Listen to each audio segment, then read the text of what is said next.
dambalii jaalalaa taa tokkoffaa isaan wajjin hordofaa.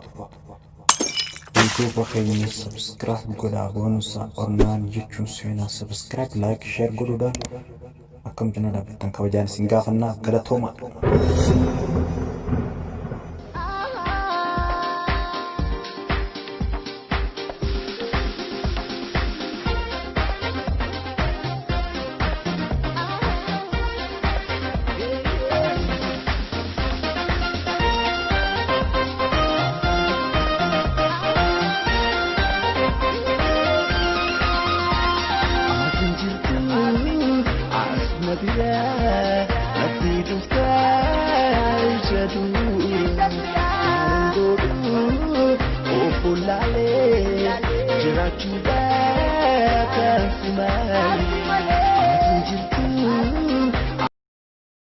If biraasi dhabuu ani hin danda'u faa jaalalateetti atumanaan fudhu bareeda jaalalaa takkiitii tolchaaltu sin jaaladhe malee hin qabu fayyadu jaalalaa miidhamee onneen ta'usi malee tan biraan hin galtu faa jaalalateetti atumaan fudhu maaluma tana taate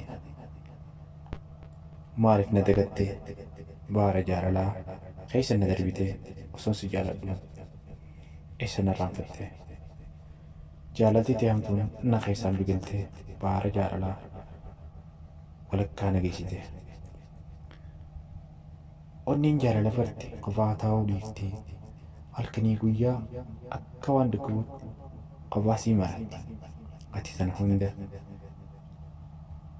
hunda isa na raanfattee karaadhaan namtiftee na biraa baqatte ba'aa jaalateetii eessin irraanfatte ani hawwatu sumaaf hin maraadhe bareedatte akka ta'eetii takka illee nagarre osoo si jaaladhu maal na irraanfatte qaamaaf qalbii ta'u fuutee bakka iyyuu na seente onnee ta'u mudeessitee baara jaalalaa keessa na darbitee takkitii tolchaaltu ani sin jaaladhe inuma tana madaaltu si malee hin garre maaliif na dagatte jaalalaa si malee tikkallee hin garre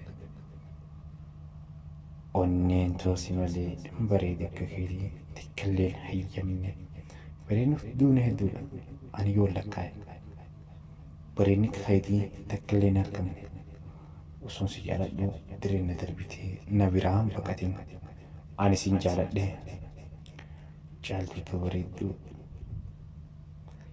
bareedduu takka ittiin jaaladhu ani si malee tan biraan atinne yesoon si jaaladhu ana dhiiftee kaatee biyya arabaa baqatte biyya arabaa seentee achiin na irraanfatte maaliin si balleesse kan na irraanfatte bareedduu tokkorfoo bakka tina keesse yi'eetiin waan hunda garaa koome waan jiraa rabbitti himadha ati na irraanfattus ani rabbiin qaba hiriyaa kee kan moojuutti argamu Salaadiin Abdiitiif hiriyaa too tanama Suudii Arabiyaatti argamtu Fatiyaa Maamadiif hayyee karatti aanutti dabarraa xalayaan obboleessa keenya kana fakkaatti innis jaalalisiitii waan miidhame fakkaataa garuu isinis akka waan biyya arabaa deettee isa irraanfattee itti dabarfatee dhaamsa isaa waa hundaafuu akka xalayaan tun bira dhaqqabdu abdii guddaan qaba dhaamsa keessii dabarsinee isin jenna obboleessa keenya Salaadiin akka Fatiyaa bira dhaqqabdu asumaan dhaamsa qabnu siifis dabarsina isiidhaas inshaallah akka karaarra deebitu waa hundaanuu nu garsina kara xalayaa lammaffaatti dabarraa nu hordofa xalayaan lammaffaan akka dhaamsaatti dabarfataa jechuudha dhiifama akka dhaamsaatti dabarfatti obboleettii teenyaa Dubaay irraa xalayaa tana kanatti argatte isiinis maqaan isiidha Siifan Aliyyii jaamti iddoon dhaloota isii godina Baalee aanaa Diishoo achirraa fakkii isiin jiraattu ammaaf Dubaay dhaamsa isii dabarsina ayyeen hordofaadha hiriyaa koo kaniin akkaan jaaladhu Abdullaa Mahammadiif iddoon inni seenee jiraatu ammaaf kan hin beekamne. Dhaamsi koo si haa ga'u bareedaa kiyyaa. Jireenya wajjin dabarfanne san ana dagattee haadhe osoon si jaaladhu maaliif baqattee baddee jetti. Dhaamsi koo si haa dhaqqabu salaamtaan onneerra bakkuma jirtutti si haa dhaqqabdu. Ani hiriyaan ta'e siifan qofaa ta'u halkanii guyyaa osoon si yaaduu si miidhamee. Yaadni kee natti hammeesse. Yaada keetirraa kan kee halkaniif guyyaa wallaale hojii biyya arabaa takkallee wallaale. Siin jaaladhe malee waa takka hin taane. Bakka jirtu akka naa mul'attu kabajaa guddaadhaan si gaafadha. Yoo jiraatte dhugumaan ka jiraatu taate naaf dubbadhu. Hiriyaa koo kaniin akkas jaaladhu ni beektaa tumuu. Dhaamsa kiyya kan akkanaa biraan danda qabdanii isin gaafadha. Hiriyaa koo ana siifani Dubaay irraa. Bakka nati jirtu ammaaf naaf hin beekamne. Bakka jirtu naa dubbadhu. Hiriyaa koo siin jaaladha. Bakka jirtu naa hubadhu. Akka dhaamsa kana kara yuutuuba boonsaa hornaaniitiin akkanaaf dhaqqabdu. Abdiin qaba. Guyyaa dhiyoo keessatti akkanaaf dhaqqabduun abdii qaba. Lakkoofsa kiyya ofeete siif hin maxxansa karaa keessaatiin gaafachuu dandeessa. Lakkoofsa kiyyaas siif hin maxxansa. Yoo dhugumaan ka jiraatu taate naaf dubbadhu. Hiriyaa koo kaniin akkaan jaaladhu. Naaf dubbadhu bakka jirtu. Xalayaan hiriyaa teenyaa teessana fakkaate siifan Dubaay irraa akka hiriyaa si bira dhaqqabu abdii qabnaa. Abdallaa bakka jiru hin beekamne jettii. Hara dhaamsatti aanu dabarsanaa. Abdallaa keenyaatillee bakka jirtu akka dubbatte hiriyaa teessiif hawaasa barbaadaa jirtu. Inshaallah mul'achuu qabda siin jenna. Dhaamsa keenya si dabarsine isinis kara jirtuun si dabarsitee jirti. Nutis akka si dhaqqabu abdii guddaa qabna. Nu hordofaadha. Xalayaa isa sadaffaatti dabarraa. Xalayaan isa sadaffaadhaa obboleessa keenya tokko nutti argatee innis asuma kan jiraatu Saudi Arabiyaadha. Kan dhaamsa keenyaatti dabarsina. Innis bifa walalootiin kan qopheessedha. Bifti walaloo isaatis akkan jetti. Hiriyaa tootaniin akkaan jaaladha. Safiyaa Muhammad dhalattuu godina Harargee Bahaa Aanaa Dadar. Tan taateef ja'a ayyan hordofaa isin jennu. Safiyaatu bareedduu yaa qashtii qalamee jaalalti teekoloon na keessaan magarte. Onnee too madeessite eessan irraanfatte. Atis kan jiraattu asuma Suudiidha. Maalis si balleessee diida natti galte. Hiriyaa toosi malee akkaan biraan qabne ati maanuu ni beekta maana irraanfatte. Jaalalaan siif qabu eessan na irraanfattee ana dagattee diida na galte. Jaalalti ta'e hamtuun onnee madeessite. Garaa hooluu. Maaliin si balleesse? Ana hiriyaa kee gantee na biraa baqatte. Ani siin jaaladhe malee waa takka hin balleessine. Jaalalti ta'e hamtu. Garaa koo madeessite. Jaalalaa siif qabu hara dhaamsa kiyyaatiin osoo naaf hubatte. Akka garaa ishii eessayyuu hin argamu.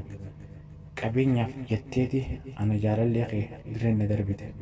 Qabeenyi fiixeensaa horuu ni argama. Har'a dhumus kunoo horuu ni argama. Qabeenyaaf qabeenya jaalattee ana hiriyaa kee darbite. Waadaa walii seenne san hunda dagattee dirreedhaan nagatte. Maaliin siif godha duuba ati inni irraanfate. Bakka jirtuu dubbadhu. Anillee naaf bilbila koon kaaftu yommuu siif dawwalu. Ana hiriyaa kee waa wajjii dabarsine yaadadhu naaf kottu. Wanniin jedhuun qabu asumaan Rabbiin guddaan qaba akka qabeenya kee inninis naaf kennu. Qabeenyaaf na jettee dirreedhaan darbite. Hayaa humaan jirus anis Rabbiin qaba. Hiriyaa too dubbadhu anaafis bilbila jaalalaa onneerra naaf dawwali siin ja'a hiriyaa kee. Yeroo keenya hunoo xalayaan isaatis kana fakkaatti. Wanni guddaan asirraa hubadheen akka amtaa kiyyaatti qabeenya irra guddaa shamarranii beeknaa qabeenya waan jaalatanii. Qabeenya jettanii waliin jibbinaa isin hin jenne qabeenyi har'aa argamu boru ni dhabamu. Qabeenyi fiixeensa. Saniifuu xalayaan gama jaalalaatiin barreeffamte tun akka isin bira dhaqqabduus abdii qabnaa akka warra irraa milkaa'inaa godhu. Nutis akka yuutuubii keenya kanaatti isin dinqisiifannaa yaada kana nungoo keessaniif karaa barreeffamaatiin waan nungeessaniif galatoomaa isiniin jennaa. Warri xalayaa akkanaa qabdan karaa Instagram keenyaatiin qaqqabsiisuu dandeessan isiniin jenna. Saniifuu bilbila waatsaappii keenyaa barbaaddanis isin nu dhaqqabuu dandeessan karaa waatsaappitiinis bifa barreeffamaa bifa sagaleetiin nu dhaqqabuu dandeessan. Bilbilli keenya Duwwaa 593822 warreen bakka biraa jirtan Duwwaa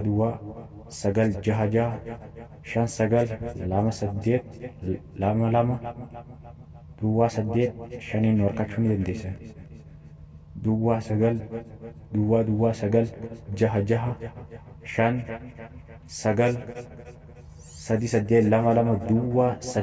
nu dhaqqabsiisuu dandeessan isiniin jenna.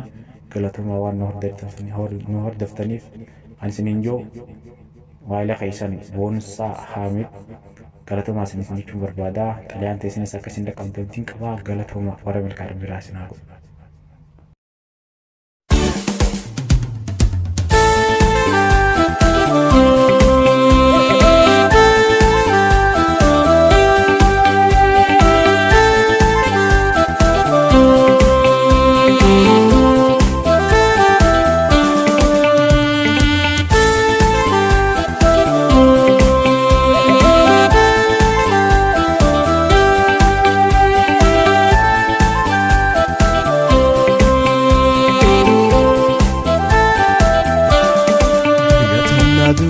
Jalalaan na qarqabee ansi dhabuun ta'u natu si barsiise jalalaan aliif jedhee takka sinaan geessu. Yaa hanna duraasi jalalaan na qarqabee ansi dhabuun ta'u situun na barsiise jalalaan aliif jedhee tokko sinaan ga'u. Ansi jaaladha ankitti lubbuutiyaa wansi gaasiiftu hallayyaa. Ansi jaaladha ankitti lubbuutiyaa wansi gaasiiftu hallayyaa.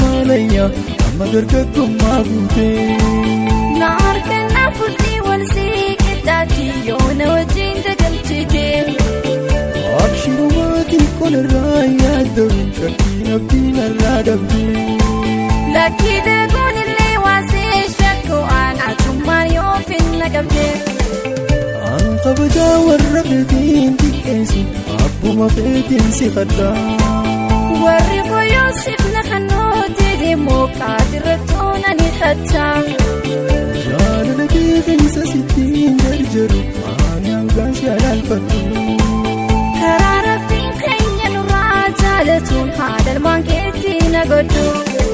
Yaatannaa duraasi jaalalaan na qarqabee ansi dhabuun ta'u natu si barsiise jaalalaan aliif jedhee akka sinaan geessu.